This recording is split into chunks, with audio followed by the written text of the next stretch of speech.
Welcome back to Occult Archives.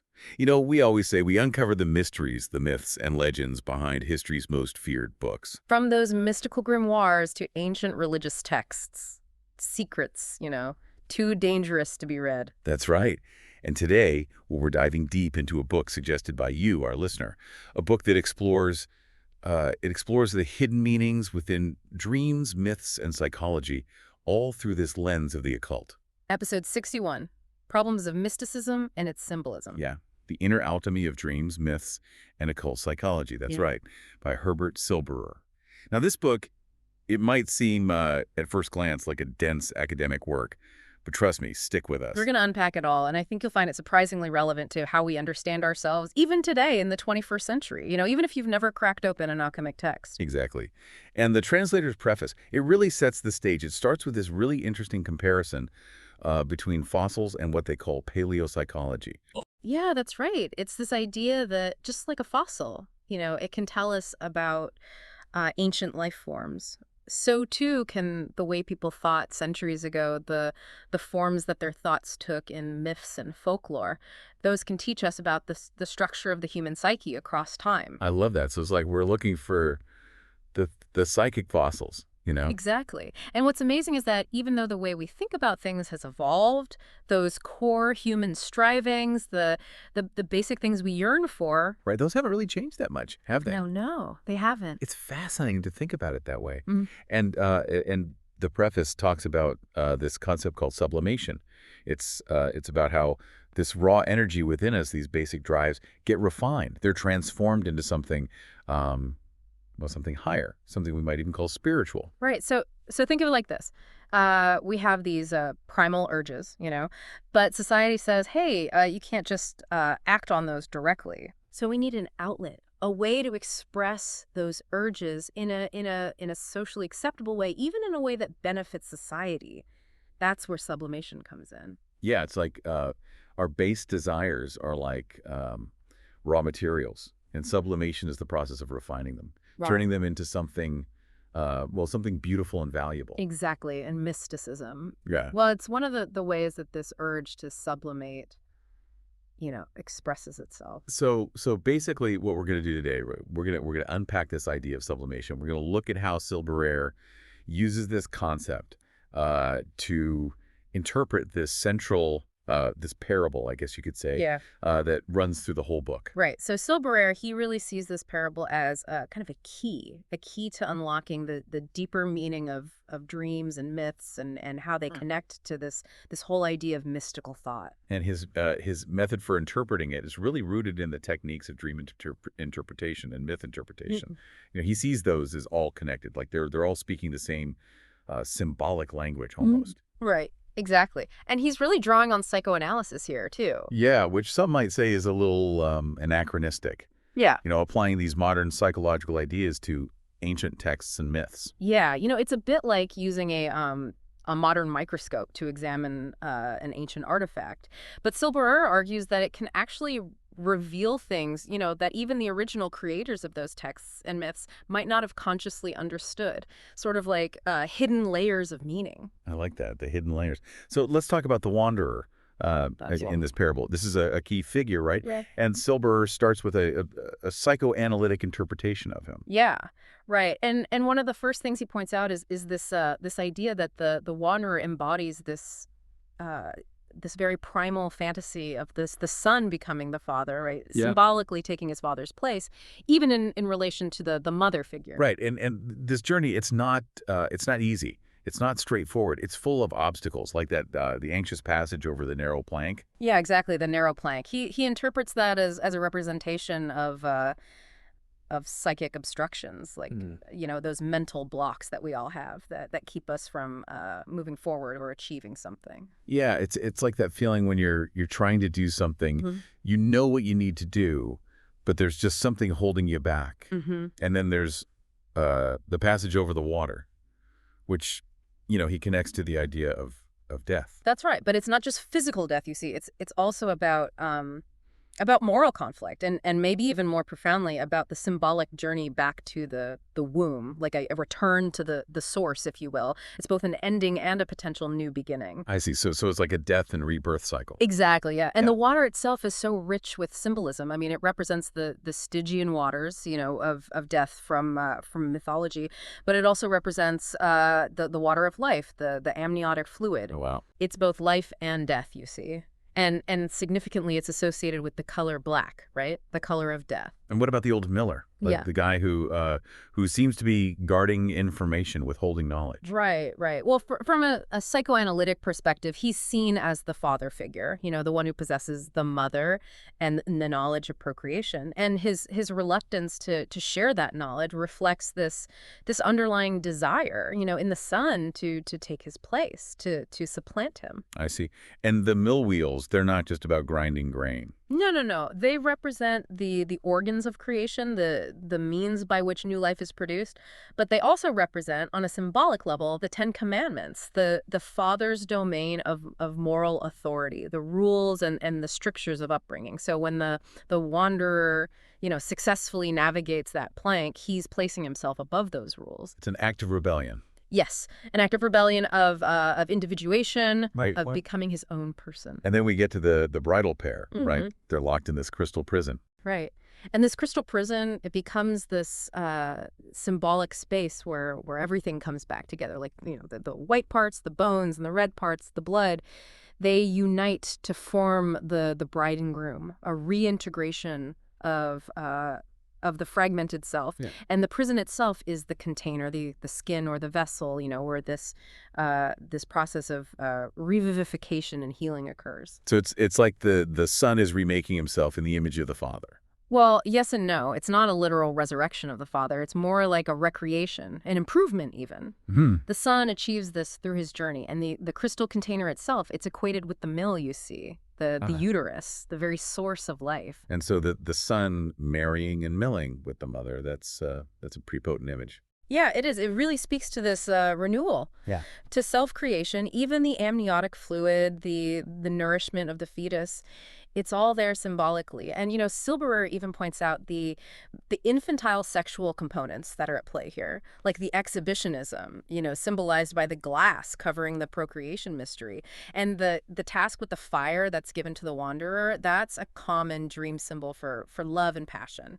And then there's that detail, about the prison being locked with the faculty seal. What's the interpretation of that? Oh, that. Yeah, Silberer sees that as, another symbolic representation of the father's penis, Right. It's this final assertion of paternal authority, even as the son is, achieving his own independence. It's almost comical. The last little gotcha. Exactly. So that's the psychoanalytic view, right? But Silberer then moves on to the alchemic interpretation of the parable. And he doesn't shy away from the fact that alchemy is, well, it's a very different way of thinking than our modern scientific worldview. Oh, absolutely. Alchemy, it operates within this framework of correspondences, symbolic language, and philosophical principles that can be really hard to grasp from a modern perspective. Yeah. So when he starts connecting the parable to alchemic ideas, it's not about finding a literal chemical explanation for the story. Right. It's more about demonstrating how the key symbols, the figures, the actions, how they align with alchemic thought. It's about seeing how the parable can be understood through that lens. I see. So what are some of the key principles of alchemy that illuminate the parable in this new light? Well, central to alchemy is this idea of two primary elements or principles, right? They're often represented as pairs, like man and woman, red and white, sun and moon, or the classic alchemic duo, sulfur and mercury. Like opposites attracting. Exactly, yes. But also, needing each other to create something new. And this interaction was often described using the language of human reproduction, like, impregnation. I see. So it's not just about literal chemicals, but also about these deeper forces at play. Absolutely. And there was this idea that a masculine principle needed to be derived from gold, the perfect metal, and a feminine principle from silver to ultimately perfect the mercurial essence of all other metals. That's why the sun, became the symbol for gold and the moon for silver. So the sun and the moon, that's another one of those recurring pairs. Yes, it is. And it's amazing because this idea of red and white, representing man and woman, that was there in the psychoanalytic interpretation too. And Yeah. it's very explicit in alchemic texts. Oh, wow. Like the Turba Philosophorum, it says the woman is called magnesia, the man is called red, sulfur. Exactly. Yeah. And Morinus, he compared their stone, the philosopher's stone, to the creation of a human being. It goes through stages of union, corruption, gestation, birth, nourishment. It's all very parallel to the natural cycles of life. That's so cool. And these two principles, they come from a single source. Yeah. Right? Yeah. Yes, that's right. The alchemists believed in this underlying unity within the apparent duality. They talked about a doubled Mercury, something that is both two and one at the same time. Okay. So how does the wanderer fit into all of this? What's his role in the alchemic interpretation? Well, he's no longer just wandering aimlessly. He's someone who's consciously seeking the secret of the great work, the magnum opus of alchemic transformation. His journey, it mirrors the often confusing and misleading nature of alchemic texts. Full of dead ends and riddles. Exactly. But the true alchemist, like the wanderer, they persevere. They keep searching for that ultimate knowledge. And the hermetic masters, the wise alchemists, they warn against taking things too literally, right? Oh, absolutely. They urge their students to measure their understanding against the possibilities of nature, to observe and experiment. So it's not just about book learning, but also about practical experience. Right. And remember those elders in the parable, the ones who promised to reveal the secret, but then withhold the very beginning of the work. Yeah, the preparation for the fight with the lion. That's a common trope in Hermetic literature. It's a test, a way to see if the aspirant is, truly dedicated. Okay, so that brings us to the lion, right? That Yeah. fight with the lion. That takes on a whole new meaning from an alchemic perspective. Yeah. The lion, it represents the prima materia, the raw material at the beginning of the alchemic process. And remember how it's described as being green at first and having yellow hairs?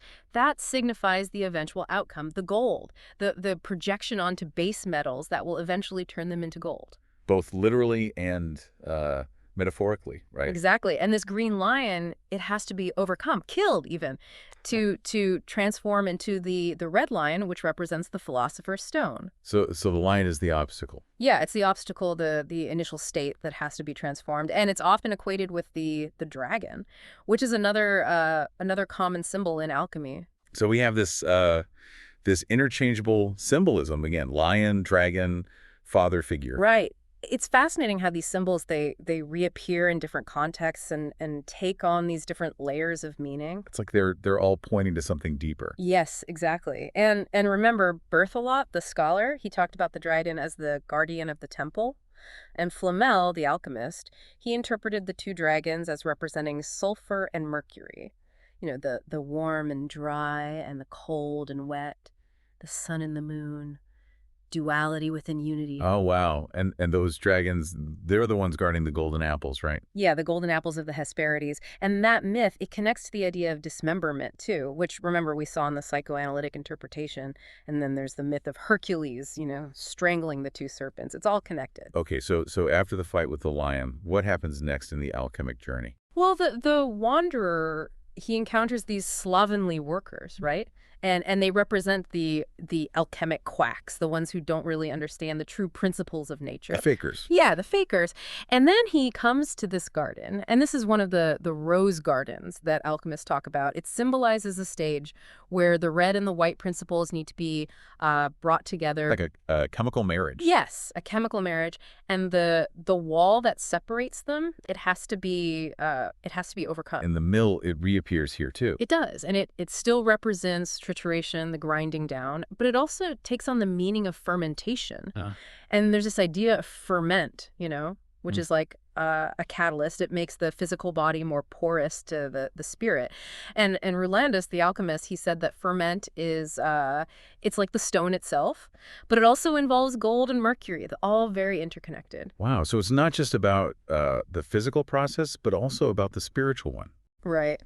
And this brings us to the main work of alchemy, the The marriage, the confinement in the prison, the And embrace. then the conception, the birth, Yeah, the go ahead. transfiguration. Exactly. The prison or the philosophical egg, it's this multi-layered symbol. It's the container, the womb. It's where the true natural warmth is needed to bring forth the new king, the transformed substance. And it has to be sealed, hermetically sealed, Hmm. to contain the materia consanguinea, the conjoined substances. And this is where we get the incestuous imagery, right? The red man and the white maiden. Yeah, and that swallowing motif, the red man being swallowed by the white maiden out of great love. Yeah, that's pretty intense. It's a powerful image of the merging of opposites, the complete intermingling of their essences. And then, the fetus is nourished by the water of life, which is often equated with the mother's blood. And when the new king is born, his garments change color, from black to gray to white, then yellow, red, and finally purple. Each color represents a stage in the transformation. And the Wanderer, he describes the philosopher's stone, and its ability to heal all maladies. It's very similar to the mythical soma, the elixir of life. So the parable, when you look at it through an alchemic lens, it's like a recipe for spiritual transformation. Yeah, that's a great way to put it. But Silberer, he doesn't stop there. He also explores this mystical interpretation of the parable and how it connects to religious doctrine. And this is where alchemy, it stops being just about chemistry and becomes a deeply spiritual discipline. Silberer argues that the Hermetic philosophers, they weren't just trying to create gold. They were trying to integrate religious ideas into their lives and their work. So alchemy as a form of mysticism. Exactly. And when they talk about this stone, they're not just talking about a physical object. They're talking about two stones, a celestial stone, which represents eternal blessedness, and a terrestrial stone, which is the mystical Christ that each individual can create within themselves. So it's like a microcosm of the divine. Right. And they believed that this terrestrial stone, it could be created from base materials like lead. And in a short time, right? Like within a human lifetime. That's right. And remember those strange ingredients they sometimes use, like moon spittle or star semen. Yeah, that's pretty out there. Silberer sees those as examples of primitive symbolism, where anything that came from the heavens was seen as having this divine power, like it could bring about spiritual illumination. And there are parallels in other traditions too, right? Like Jesus healing the blind man with clay made from his spittle. Exactly. It's all about this transference of spiritual virtue. That's fascinating. And then Silberer draws this connection between the philosopher's stone and the life, death, and resurrection of Christ. Yeah, and other alchemists have made that connection too, like Melchior Sibenensis and Michael Mayers. They saw the stages of the alchemic process as directly mirroring the story of Christ, the blackening, the suffering in the fire, the glorious resurrection. So the alchemic process becomes a kind of a spiritual allegory. Exactly. And Holler, the alchemist, he even said that making the philosopher's stone is a form of imitating Christ. Wow. Okay, and then Silberer brings up Irenaeus Philolitha and the ideas of analysis and synthesis. How do those fit into all of this? Well, Philolitha describes two ways of understanding unity. Analysis, which is breaking things down into their parts, and synthesis, which is putting them back together. He says they both lead to the same goal, but by different paths. So it's like looking at something from different angles. Yeah. And he says synthesis is this Herculean labor, but meditation is a more direct and spiritually insightful method. And he talks about putting one of the bodies into the alembic, which is this alchemic vessel.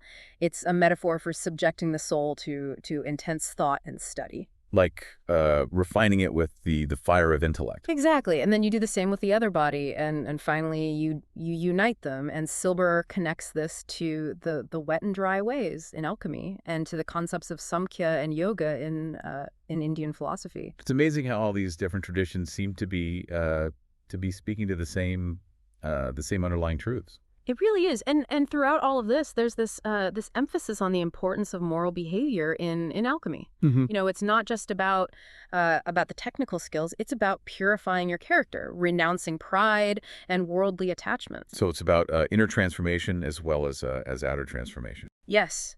And even the even the poor in spirit, they might have a better starting materia than the wealthy. It's like, what's that saying? It's easier for a camel to go through the eye of a needle than for a rich man to enter the kingdom of heaven.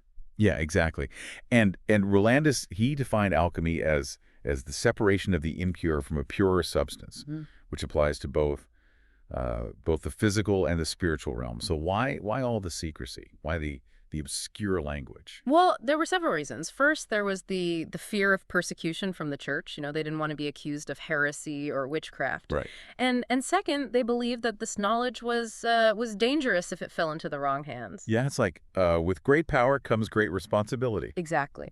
And third, Silberer argues that a clear and unambiguous language, you know, it might not even be possible to express these complex mystical concepts. So the symbolism is a necessary part of the teaching. Yes, and even later, you know, when the threat of persecution had lessened, they still used symbolic language. It had become part of the tradition, and it was also influenced by theosophists like Jacob Boehme, who used a lot of alchemic symbolism in their writings. Okay.